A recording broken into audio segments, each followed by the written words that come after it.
चलिए लिखिए question. Question लिखो फिनॉल की। क्वेश्चन अगला लिखिए फिनॉल की। पिछले क्लास में हमने साइक्लोहेक्सेनॉल और फिनॉल की अम्लता की तुलना की थी ना। ठीक, लिखो अगला क्वेश्चन। लिखो फिनॉल की इलेक्ट्रॉन स्नेही प्रतिस्थापन अभिक्रिया के प्रति, फिनॉल की इलेक्ट्रॉन स्नेही प्रतिस्थापन अभिक्रिया के प्रति सक्रियता को स्पष्ट कीजिए।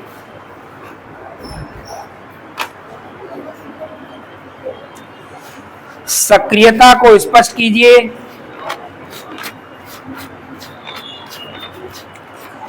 तथा इसके 3 उदाहरणों के रासायनिक समीकरण लिखिए। तथा इसके 3 उदाहरणों के रासायनिक समीकरण लिखिए।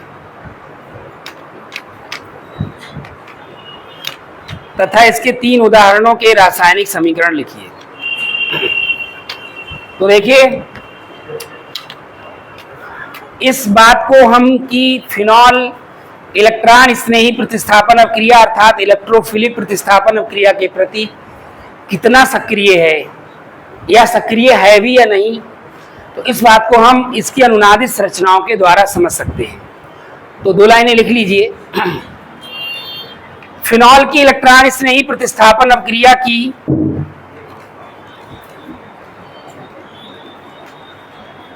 फिनॉल की इलेक्ट्रॉन स्नेही प्रतिस्थापन अभिक्रिया की सक्रियता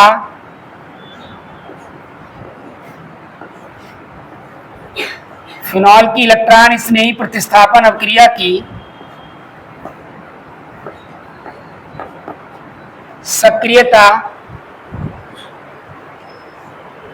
सक्रियता को फिनॉल की अनुनादित संरचनाओं द्वारा निम्न प्रकार समझा जा सकता है। फिनॉल की अनुनादित संरचनाओं द्वारा निम्न प्रकार समझा जा सकता है।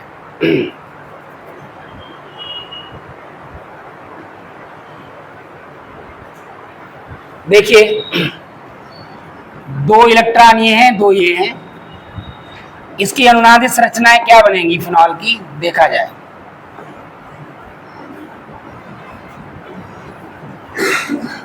ये यहां पर OH है ना। क्या होगा, ये वाला बॉन्ड यहां आएगा, तभी ये वाला बॉन्ड यहां आएगा, तभी ये वाला बॉन्ड यहां आएगा, और आपको क्या मिलेगा, ये बॉन्ड यहां आ गया, ये बॉन्ड यहां आ गया, ये बॉन्ड यहां आ गया। नेक्स्ट टाइम क्या होगा, ये वाला जो बॉन्ड है ये यहां आ जाएगा, तभी ये वाला बॉन्ड यहां आ जाएगा। अगली अनुनादित संरचना क्या बनेगी,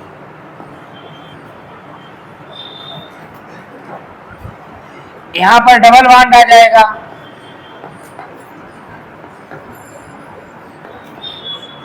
यहां पर प्लस हो जाएगा क्योंकि इलेक्ट्रॉन यहां पे कम हो गया ऑक्सीजन के पास।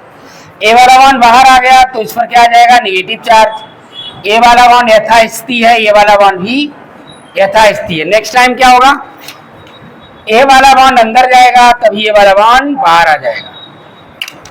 ये सारी चीजें आप लोग कई बार कर चुके हो 11 से लेकर अभी तक। अगली अनुनादित संरचना क्या हो जाएगी, ये वाला बॉन्ड अंदर चला गया, ये वाला बॉन्ड बाहर आ गया, और ये वाला बॉन्ड यथास्थिति है। नेक्स्ट टाइम क्या होगा, ये वाला बॉन्ड अंदर जाएगा, तभी ये वाला बॉन्ड बाहर आ जाएगा। तो अगली अनुनादित संरचना क्या बनेगी,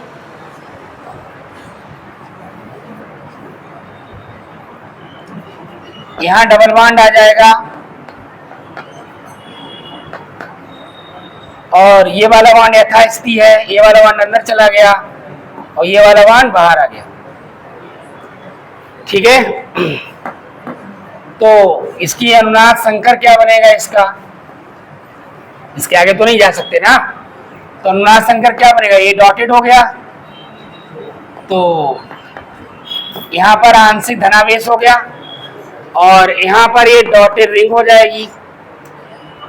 आर्थो पैरा आर्थो पर क्या आया है, निगेटिव चार्ज आया है। अब चूंकि आप क्या देख रहे हैं, आर्थो और पैरा पोजीशन पर निगेटिव चार्ज है, यानी क्या हुआ, OH समूह जो इसमें है फिनॉल का OH समूह, वो बेंजीन रिंग की तरफ इलेक्ट्रॉन भेज रहा है, यानी बेंजीन रिंग पर इलेक्ट्रॉनों के घनत्व को उसने बढ़ा दिया। और किस पोजीशन पर बढ़ा दिया, आर्थो और पैरा पोजीशन पर। और इलेक्ट्रोफाइल कौन होता है, जिसके पास इलेक्ट्रॉनों की कमी होती है, जो कि कहां अटैक करता है, जहां पर इलेक्ट्रॉनों की अधिकता होती है। तो चूंकि बेंजीन रिंग पर इलेक्ट्रॉनों की अधिकता हो गई है, और वो भी कहां, आर्थो और पैरा पर, तो आने वाला इलेक्ट्रोफाइल कहां अटैक करेगा, यानी कहीं ना कहीं क्या हुआ, इलेक्ट्रॉनों की डेंसिटी ज्यादा हो गई जब इस पर, तो इलेक्ट्रोफाइल जब आएगा इस बेंजीन रिंग पर, तो वो आसानी से अटैक करेगा आर्थो पैरा पोजीशन पर। तो सक्रियता बढ़ी या घटी, बढ़ गई ना, सक्रियता बढ़ गई। अगर मान लो ये दे ही ना इलेक्ट्रॉन बेंजीन रिंग को, इलेक्ट्रॉन ना दे बेंजीन रिंग को, तो क्या होगा, बेंजीन रिंग पर जो है वही है, ठीक है ना। तो इलेक्ट्रोफाइल उतनी आसानी से अटैक नहीं करेगा, ठीक है ना। और जब उसने देखा कि ढेर सारे इलेक्ट्रॉन है यहाँ पर, पूरा जो है क्या चल रहा है, भंडारा चल रहा है इलेक्ट्रॉनों का, तो वो अटैक कर देगा भंडारे पर। ये सब पढ़ाया था मैंने आप लोगों को 11th में। तो आर्थो पैरा पोजीशन पर अटैक करेगा।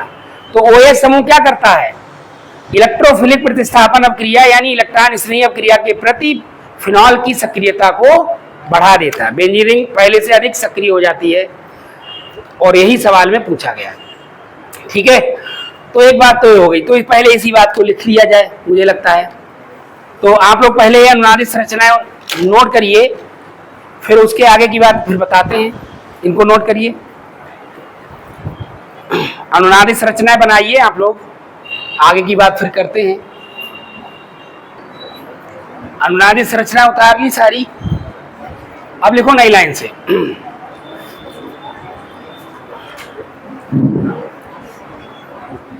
फिनॉल की उपरोक्त अनुनादित संरचनाओं से स्पष्ट है, लिखो, फिनॉल की उपरोक्त अनुनादित संरचनाओं से स्पष्ट है,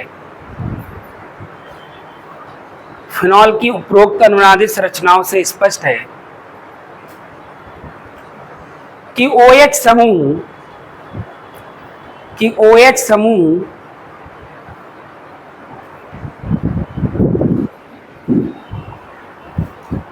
बेंजीन रिंग की आर्थो व पैरा पोजीशन पर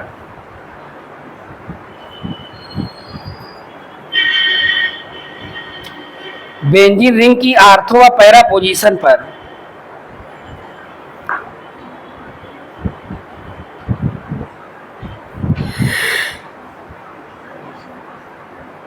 इलेक्ट्रॉनों के घनत्व को बढ़ा देता है।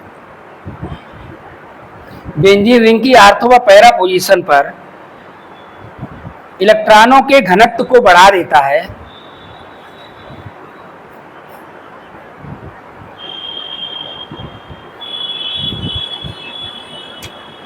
जिस कारण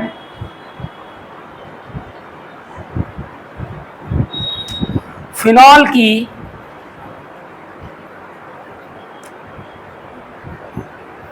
इलेक्ट्रॉन स्नेही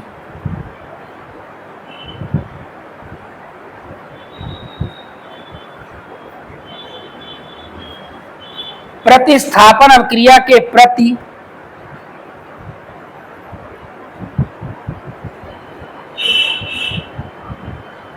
फिनॉल की इलेक्ट्रॉन स्नेही प्रतिस्थापन अभिक्रिया के प्रति सक्रियता बढ़ जाती है, सक्रियता बढ़ जाती है।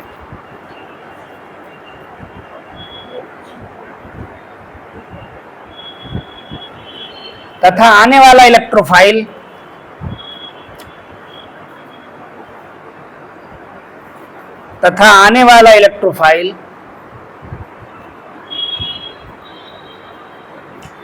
आर्थो व पैरा पोजीशन पर अटैक करता है, आर्थो व पैरा पोजीशन पर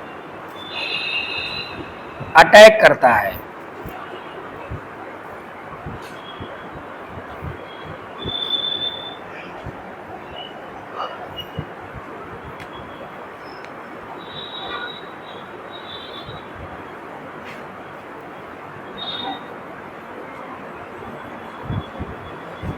ठीक है, एक बात तो ये हो गई कि इलेक्ट्रॉन स्नेही प्रतिस्थापन अभिक्रिया के प्रति फिनॉल की जो सक्रियता है उसको समझाइए, यही तो क्वेश्चन है। दूसरा उसने क्या जोड़ा है कि कोई 3 उदाहरण भी दीजिए। ठीक है, तो उदाहरणों में क्या है, एग्जाम्पल क्या होंगे इसके बताइए। नंबर 1 हैलोजनीकरण,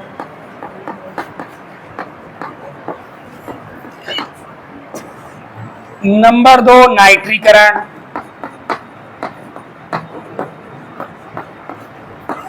नंबर 3 सल्फोनीकरण,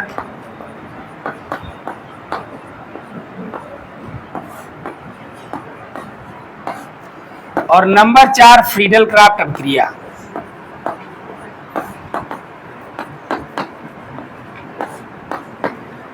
तो ये 4 जो अभिक्रियाएं हैं यहां पर लिखी हुई, इन चारों में क्या होता है, जो फर्स्ट अटैक है इनकी मैकेनिज्म देखोगे तो फर्स्ट अटैक इलेक्ट्रोफाइल ही करता है। तो ये इलेक्ट्रोफिलिक प्रतिस्थापन अभिक्रियाएं अर्थात इलेक्ट्रॉन स्नेही प्रतिस्थापन अभिक्रियाएं हैं। और इन चारों अभिक्रियाओं के समीकरण कहाँ हैं, फिनॉल के रासायनिक गुणों में लिखे हुए हैं। तो इसके नीचे लिख लीजिए नोट, उपरोक्त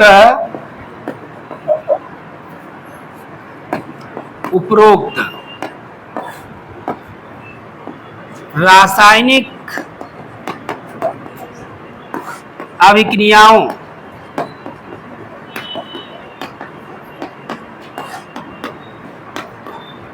के समीकरण फिनॉल के रासायनिक गुणों में देखें। फिनॉल के रासायनिक गुणों में देखें, वहां पर कराए गए हैं। ठीक है, एग्जाम में मत लिखे आना, ये एग्जाम में ये हेडिंग डालनी है, उसके बाद इसकी रिएक्शन लिखी हुई है जो पीछे फिनॉल के रासायनिक गुणों में, फ्री हेडिंग इसकी रिएक्शन, फ्री हेडिंग इसके 3 पूछे हैं, आपने फिलहाल 4 लिखे कापी में।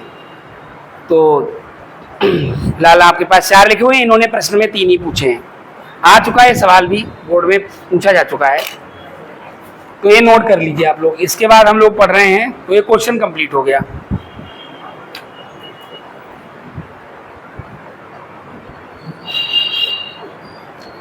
अगला हम पढ़ेंगे लीबरमैन नाइट्रोसो क्रिया, फिनॉल का जो परीक्षण है उसको पढ़ने जा रहे हैं। इसको उतार लीजिए। चलिए अगला क्वेश्चन लिखिए, फिनॉल का लीबरमैन नाइट्रोसो क्रिया द्वारा परीक्षण लिखिए। लीबरमैन भी लिखते हैं कुछ लोग, लीबरमैन नाइट्रोसो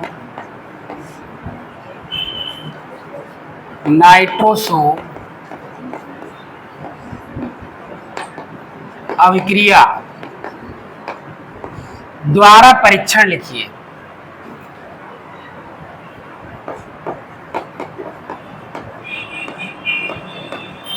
लीबरमैन परीक्षण,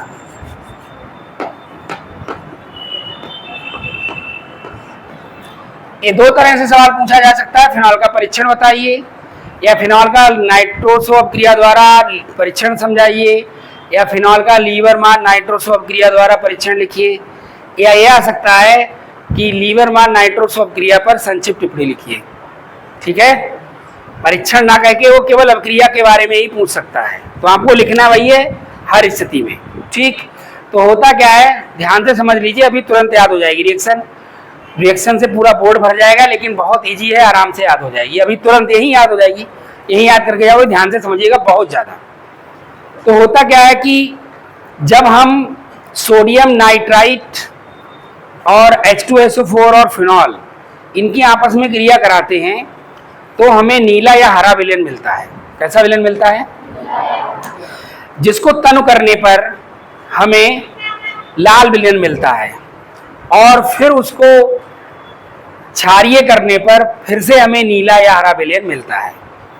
तो ये जो कलर चेंजेज होते हैं, अगर हमें फिनॉल एक लिक्विड दे दिया और हमें पता करना है कि भाई फिनॉल है कि नहीं है, तब हम ये परीक्षण करते हैं।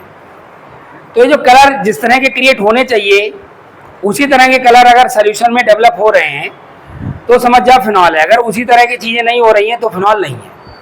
ठीक, तो 2-4 लाइनें लिखेंगे आप लोग, उसके बाद इस सब क्रिया को उतारिएगा, पहले समझ लीजिए। ठीक, तो देखो होता क्या है, रिएक्शन को पहले समझिए। ये सोडियम नाइट्राइट है, Na-NO2 सोडियम नाइट्राइट और H2SO4 और फिनॉल, 3 चीजें ली गई है ना, लेकिन उनमें पहले केवल सोडियम नाइट्राइट और H2SO4 ही क्रिया करते हैं। एक कौन है, सोडियम नाइट्राइट, और ये जो H2SO4 लिया जाता है सांद्र लिया जाता है। कैसा लिया जाता है, सांद्र। इसके 2 मॉलिक्यूल्स ले लीजिए तो आपको क्या मिल जाएगा, बहुत ध्यान से समझिएगा, अभी तुरंत याद हो जाएगा, घर पे याद नहीं करना पड़ेगा, केवल एक बार लिख के देख लीजिएगा बस। और वैसे अगर लिख दे हम पूरी रिएक्शन और उसके बाद तुम देखोगे तो एकदम बहुत ज्यादा टफ लगेगा आपको, लेकिन अभी तुरंत याद हो जाएगा, अभी आप ध्यान दीजिए। तो होता क्या है कि यहां से ये निकल जाएगा HNO2, 2 H हैं और 2 NO2 हैं, तो क्या मिल जाएगा 2HNO2 नाइट्रस अम्ल और प्लस 2 Na यानी Na2 और SO4, यहां पर बन जाएगा Na2SO4, और हमें ये क्या मिल जाएगा, नाइट्रस अम्ल मिल जाएगा, नाइट्रस अम्ल मिल जाएगा, ध्यान दीजिएगा। अब ये जो नाइट्रस अम्ल मिला है ये करेगा फिनॉल से रिएक्शन, ये हमारे पास फिनॉल है, ये नाइट्रस अम्ल रिएक्शन करेगा HNO2, नाइट्रस अम्ल इससे क्रिया करेगा। बहुत ध्यान दीजिएगा, एकदम बहुत सिंपल है। यहां से क्या होगा, यहां से यहां पर रिप्लेसमेंट होगा, ठीक है, प्रतिस्थापन क्रिया यहां पर होगी, इस पोजीशन पर, पैरा पोजीशन पर, तो यहां का H हटेगा, वो वाला H, ये वाला H2 और एक को ले लो, क्या बन जाएगा H2O, AH H2 और एक को क्या बचा यहां पर, तुम्हें बोलो आयनो बचा ना, तो आयनो बचा तो हमें क्या मिल जाएगा, देखिएगा ये OH है, यहां क्या आ गया हमारे पास आयनो, तो हमें ये मिल गया नाइट्रोसोफिनॉल, क्या मिल गया, नाइट्रोसोफिनॉल मिल गया, जो कि कैसा है, नीला है, नीले कलर का मिल गया। अब जरा यहां पर समझिए, तो यहां तक कोई दिक्कत बोलो, एकदम सिंपल है, 2H 2NO2 2HNO2 बन गया, 2Na Na2SO4 Na2SO4 हो गया। इसके आगे का भी स्टेप एकदम क्लियर है, क्लियर कट, कोई दिक्कत ही नहीं है उसमें। ए वाला ये छटेगा, ए वाला बचेगा, H2 हो जाएगा, यहाँ का एक को ले लो, H2 हो गया, यहाँ NO बचा, NO यहाँ चिपका दो, तो NO चिपक गया, यहाँ पे क्या दिक्कत है, यहाँ तक कोई दिक्कत बोलो। अब आगे क्या करना है, थोड़ा सा हम लोग खेल कर लेते हैं। यहाँ पर खेल क्या करना है, ए वाला वन टूट करके यहाँ आएगा, तभी ये वाला वन टूट कर यहाँ आएगा, तभी ये वाला वन टूट कर यहाँ आ जाएगा, ठीक है। यहाँ से जिग जैग ये खेल कर लेते हैं, समझ में बात आ रही है। तो ये वाला बॉन्ड यहाँ आ गया, ये वाला बॉन्ड यहाँ आ गया, तब ये वाला बॉन्ड बाहर आ गया, ठीक है। जब ये यहाँ आया तो बोला हम तुम्हारे आसपास नहीं रहना चाहेंगे, इधर आ गया, तो बोला अच्छा तुम इधर आ गए तो हम इधर जा रहे, तो ये इधर आ गया। और जब ये इधर आ जाएगा तो ये वाला H, क्योंकि बॉन्ड इधर आ गया ये, तो ये वाला H अलग हो जाएगा, वो H आकर यहाँ जुड़ जाएगा, और हमें क्या मिल जाएगा, यानी यहाँ पर क्या होगा, पुनर्विन्यास होगा, रीअरेंजमेंट। क्या होगा, रीअरेंजमेंट होने जा रहा है यहाँ पर, यानी पुनर्विन्यास, इसे बोलेंगे रीअरेंजमेंट। और रीअरेंजमेंट होगा तो क्या हमें मिलेगा, देखिए यहां पर डबल बॉन्ड O हो जाएगा, ए वाला बॉन्ड यहां आ गया, ये वाला बॉन्ड बाहर आ गया, एक पहले से था एक और आ गया, एक तो पहले से ही है एक और आ गया, डबल हो गया, NO हो गया और H आ गया, H ये वाला आ गया, ये वाला बॉन्ड पहले से ही है यहाँ पर, तो इधर से चले हो, इधर से चलते चले जाइए, अपने आप बन जाएगा स्ट्रक्चर, उसको याद करने की जरूरत नहीं है। तो हमें नहीं लगता कि इसमें कुछ याद करने वाला है, एकदम सिस्टमेटिकली चलते जाइए, एकदम रिएक्शन होती चली जाएगी। ये समझ में आई गई है, यहाँ से यहाँ का प्रोसेस क्लियर हो गया। अब ये प्रोसेस ये रहा, इसके तो ये क्या बन गया, ये बन गया क्विनोन बन गया, ये इस प्रकार हमें क्विनोन मिलता है, जो कि ए क्विनोन। अब आगे की जो रिएक्शन है बड़ी भारी भरकम लगेगी देखने में, लेकिन बहुत सरल, एकदम सिंपल। कैसे, देखिए, इसको उठाइए, इसको यहां से उठाइए, उठाना है, इसको लिटा दीजिए ऐसे, इसको यहां से उठाइए, उठा लिया, चल आजा, इसको लिटा दीजिए, ऐसे ही लिटाना है इसको, ऐसे करके, तो क्या बनेगा देखिए,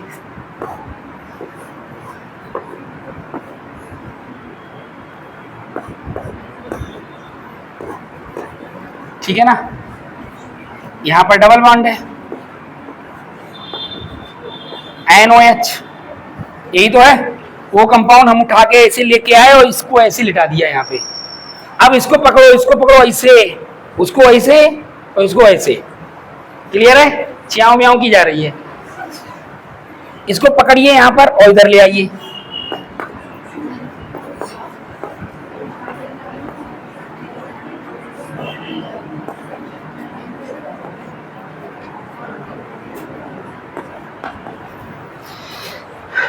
ये फिनॉल है ना, एच यहाँ भी है, यहाँ भी है, यहाँ भी, यहाँ भी, सबसे जुड़ा हुआ है हर कार्बन से, बहुत बार बता चुके हैं, बार बार नहीं बताएंगे, ठीक है। प्रत्येक कोने पर कार्बन है, उससे जुड़ा हाइड्रोजन है। क्योंकि यहाँ पे हमें हाइड्रोजन की रिएक्शन करानी है, इसलिए हमने यहाँ पर इसको दिखा दिया है। तो क्या होगा यहाँ से, बता बच्चा, ये वाला HOH निकल जाएगा, इतना सा होता है काम। ये वाला इधर ले आओ, ये वाला इधर ले आओ, ठीक है, H2O निकाल दो, क्या है और बताइए, कुछ तो नहीं है इसमें, है क्या होगा, देखिए क्या होगा, O डबल बॉन्ड,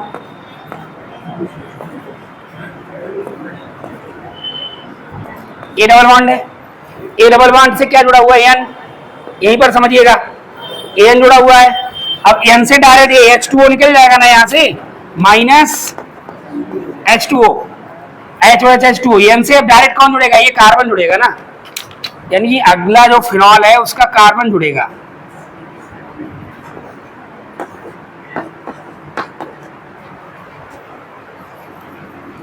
यहां तक क्लियर है।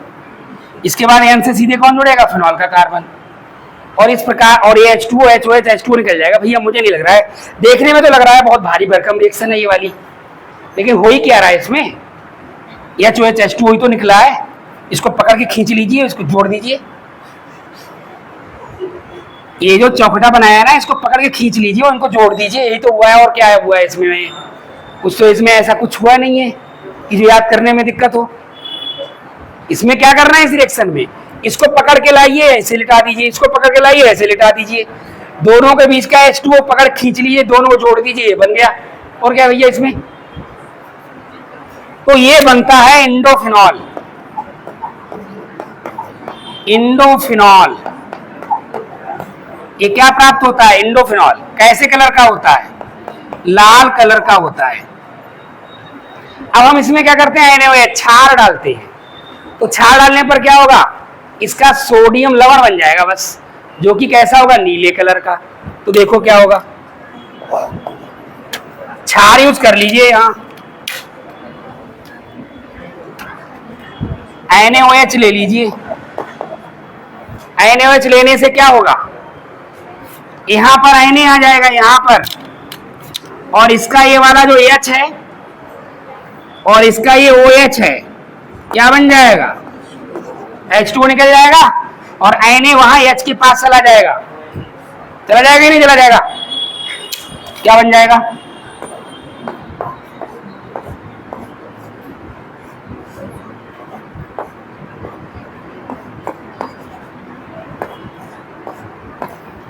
इस वाली रिएक्शन में तो कुछ हुआ ही नहीं, केवल क्या हुआ, यह छठा Na जुड़ गया, यह छठा Na जुड़ गया, हटा H, बचा हुआ H2O बन गया, और हमें क्या मिल गया, इंडोफिनॉल का सोडियम लवण। क्या मिल गया, इंडोफिनॉल का, इंडोफिनॉल का सोडियम लवण, जो कि कैसा है, नीला है बच्चे, नीला। तो ये पूरा यहां से लेकर के यहां तक जो पूरी रिएक्शन हुई है, ठीक है, इस सारी रिएक्शंस को मिलाकर के क्या बोला जाता है, लीवरमान नाइट्रोसो अभिक्रिया या लीवरमैन भी कहते हैं, लीवरमान नाइट्रोसो अभिक्रिया कहते हैं। और फिनाल का ये परीक्षण, इस तरह के जो रिजल्ट मिलते हैं इनसे क्लियर हो जाता है कि जो लिक्विड आपने लिया है वो फिनॉल ही है। तो फिनॉल का इस टाइप का ये परीक्षण लीवरमान परीक्षण कहलाता है। क्लियर है? बात समझ में आ गई कि नहीं आ गई? बोलो। रिएक्शन आराम से याद हो जाएंगी, ठीक है। अगर आपने मन से समझ ली, सबसे सरल तो आपको यही रिएक्शन लगेगी, जो कि देखने में इतनी भारी भरकम है, एकदम हवा टाइप की है ना डरावनी लग रही है देखने में, लेकिन अगर समझ लिए तो कुछ नहीं है, हो ही नहीं रहा कुछ, यहाँ केवल जल निकल रहा है। देखो सबसे भारी यही पे लग रही रिएक्शन, लेकिन इनमें हो क्या रहा है, कुछ तो नहीं हो रहा है। वहां जल निकल रहा है, यहाँ छिड़क रहा है, नहीं जुड़ रहा है, बस इतनी से हो रहा है। समझ में बात आ गई? तो लिख लीजिए, इसके बाद इसको उतार लीजिएगा। पहले लिखो, पहले लिखो फिनॉल की अभिक्रिया सोडियम नाइट्राइट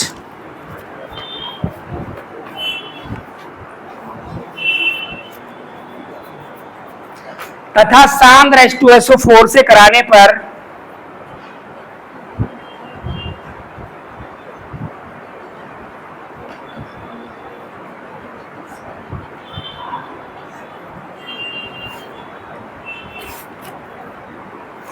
गहरा हरा या नीला विलयन प्राप्त होता है।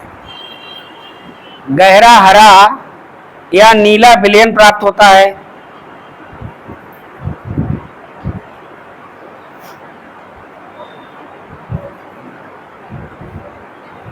जिसे तनु करने पर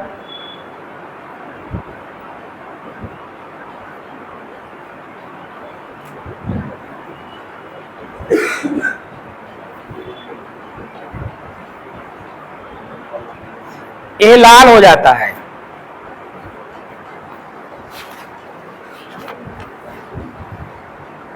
इस लाल विलयन को, यहां पर एक चीज और कर लीजिए, ये जो जल निकल रहा है किसकी उपस्थिति में निकल रहा है, सांद्र H2SO4।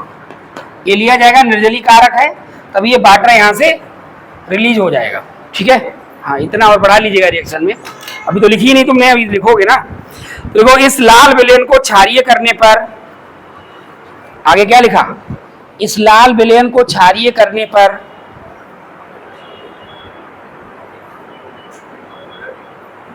विलयन पुनः हरा या नीला हो जाता है। विलयन पुनः हरा या नीला हो जाता है।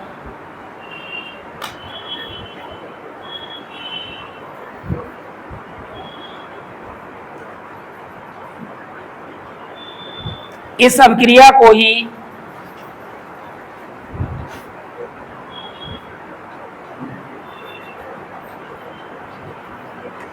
लीवरमान नाइट्रोसो अभिक्रिया कहते हैं।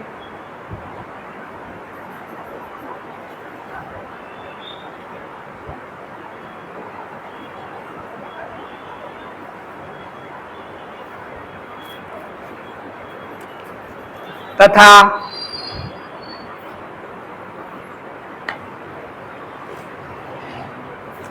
फिनॉल का यह परीक्षण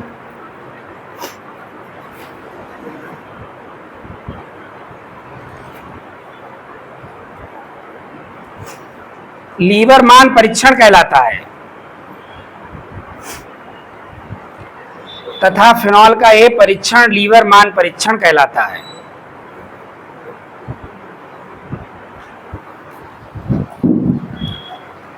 अभिक्रिया नोट कर लीजिए, लेकिन अभिक्रिया नोट करने से पहले मेरी कुछ बात सुन लीजिए। अभिक्रिया नोट कर लीजिएगा, लेकिन मेरी बात सुन लीजिए। देखिए, आप लोगों को जैसा कि पता है कि इस समय बाढ़ से प्रभावित हैं सभी इलाके, ठीक है। अभी 2 दिन इसी वजह से कोचिंग में छुट्टी रखी थी, क्योंकि जितने भी इधर उधर के रास्ते हैं जो बीसलपुर के लिए आते हैं, उन सभी पर पानी था। उन रोडों पर पानी कम हो गया है, कम का मतलब लगभग ना के बराबर रह गया है, इसलिए आज मैंने क्लास लगाई थी। लेकिन कुछ ग्रामीण इलाके ऐसे हैं जहां पर अभी भी असुविधा बनी हुई है। क्यों बनी हुई है? कच्चे रास्ते हैं, पानी भरा हुआ है, या कहीं पर रोड टूट गई है, ठीक है, कहीं पर कच्चे रास्ते थे, चक्रोड वगैरह इस टाइप के, तो बहुत दलदल जैसा स्थिति हो गई है, तो वहाँ से निकलना बहुत मुश्किल है, या घर में पानी किसी घुस गया तो परिवार में बहुत सारी चीज़ें अस्त व्यस्त हो गई हैं। तो इन सब चीज़ों में जो बच्चे लगे हुए तो उनको कोई टेंशन लेने की ज़रूरत नहीं है। आपको अपनी जान जोखिम में डाल करके कोचिंग तक नहीं आना है, ठीक है। तो हमने क्या किया है, हमने निर्णय लिया कि हालांकि एक सप्ताह तक ये सब चीज़ें नहीं चलने वाली हैं, ये मैं जानता हूँ, आप भी जानते हैं, लेकिन फिर भी अगले सप्ताह यानी ये वीडियो और जो पिछला मैंने लेक्चर था वो भी यूट्यूब पर आप लोगों को पब्लिक कर दिया है। तो आगे जितने भी आज का लेक्चर और अगले वीक में जितने भी लेक्चर होंगे वो सारे यूट्यूब पर पब्लिक रहेंगे, ठीक है। अगर कोई बच्चा ऐप से नहीं भी ऐड है ऑनलाइन क्लास में हमारे, तो उसको भी कोई चिंता करने की जरूरत नहीं है। घर में हर किसी के स्मार्टफोन है ही है, पापा के पास नहीं है तो मम्मी के पास, मम्मी के पास नहीं तो चाचा चाची ताई ताऊ भैया भाभी किसी ना किसी के पास जरूर होता है मोबाइल। तो आप थोड़ी देर के लिए उनसे रिक्वेस्ट करके मांग सकते हैं, ठीक है। तो आप यूट्यूब पर इस लेक्चर को देख सकते हैं। तो जो भी ऐसे बच्चे हैं जो बाढ़ प्रभावित इलाकों में हैं, कोचिंग तक जान जोखिम में डाल करके या किसी प्रकार की असुविधा को उठा करके ना आए, ठीक है। तो वैसे तो मैं यूट्यूब पर पब्लिक नहीं करता हूँ लेक्चर, हमारे सारे लेक्चर आपको एप्लीकेशन पे ही मिलते हैं, ठीक है। लेकिन इन सब चीज़ों को ध्यान में रखते हुए अगले वीक के सारे लेक्चर और ये वाले जो लेक्चर है ये सब पब्लिक रहेंगे, ठीक है। तो आपको किसी को कोई परेशान होने की ज़रूरत नहीं है, उस पर आप देख सकते हैं क्लास। और चूँकि क्लास वही है जो यहाँ पर आप आकर के पढ़ेंगे, सेम वही क्लास रिकॉर्ड किया जाता है, तो फिर कोई दिक्कत वाली बात ही नहीं है। तो आप आराम से देख सकते हैं, किसी प्रकार की परेशानी उठाने की ज़रूरत नहीं है, ठीक है। अब इसको नोट कर लीजिए।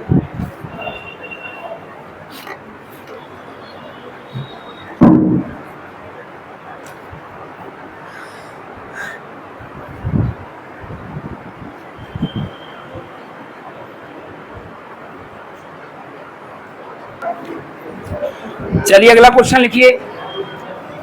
कोलवे सीमेंट अपक्रिया क्या है समझाइए। कोलवे सीमेंट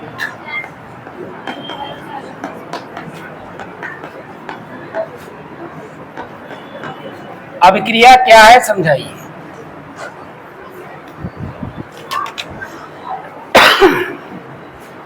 देखिए क्या होता है, जो फिनॉल का सोडियम लवण होता है, फिनॉल का सोडियम लवण क्या कहलाएगा बताइए। ये फिनॉल है ONA, तो सोडियम लवण क्या कहलाएगा, ये सोडियम फिनॉक्साइड।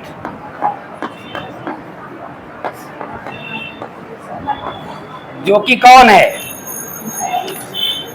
जो कि कौन है बताइए, फिनॉल का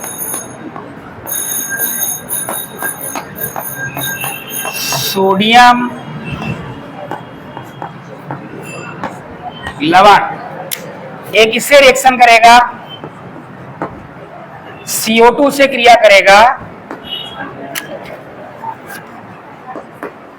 125 डिग्री सेंटीग्रेड दाब और 4 से 7 वायुमंडलीय दाब पर।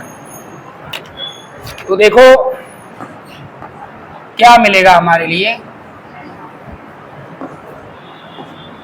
ये यहां पर OH हो जाएगा और यहां पर COONA, ये COO है ना, COO यहां पर जुड़ेगा और इसका Na ले लेगा, तो COONA यहां जुड़ जाएगा, जहां पर जुड़ेगा वहां का H हटेगा, वो H Na की जगह पर चला जाएगा। तो हमें क्या मिलेगा,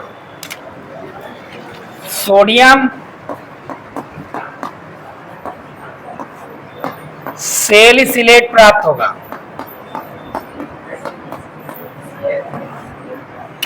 जिसकी क्रिया हम तनु HCl से करा देंगे। तनु HCl, तो क्या होगा, यहां से Na और Cl NaCl बन के निकल जाएंगे और H यहां पर जाके जुड़ जाएगा।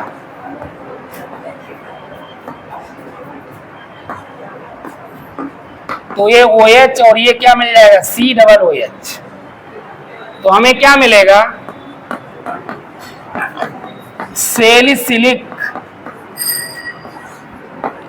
अम्ल मिलेगा, जिसे हम और क्या नाम दे सकते हैं, आर्थो हाइड्रोक्सी बेंजोइक अम्ल,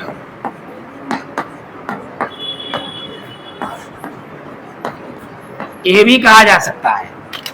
आर्थो पर हाइड्रोक्सी और ये बेंजोइक अम्ल होगा ना, ये COOH लगा है बेंजीन पर, तो आर्थो हाइड्रोक्सी बेंजोइक एसिड भी कहते हैं। तो ये जो रिएक्शन है ये क्या कहलाती है? कोल्बे श्मिट अपक्रिया। तो 2-3 लाइनें लिख लो, इसके बारे में फिर उतार लीजिएगा। लिखिए, देखो फिनॉल के सोडियम लवण को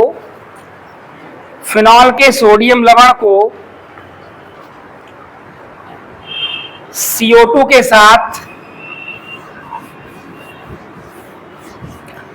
फिनॉल के सोडियम लवण को CO2 के साथ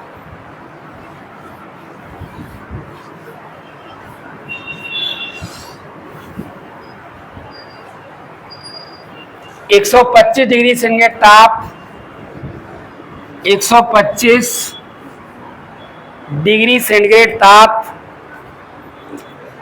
तथा 4 से 7 वायुमंडलीय दाब पर गर्म करने पर, तथा 4 से 7 वायुमंडलीय दाब पर गर्म करने पर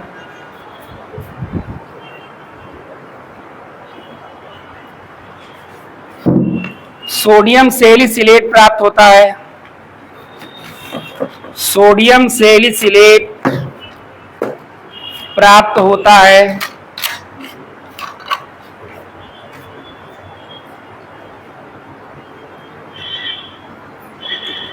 जिसे तनु HCl द्वारा अम्लीय करने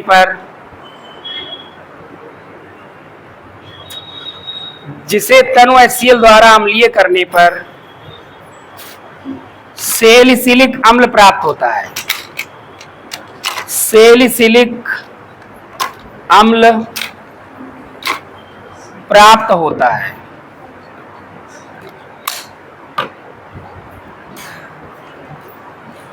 इस अभिक्रिया को ही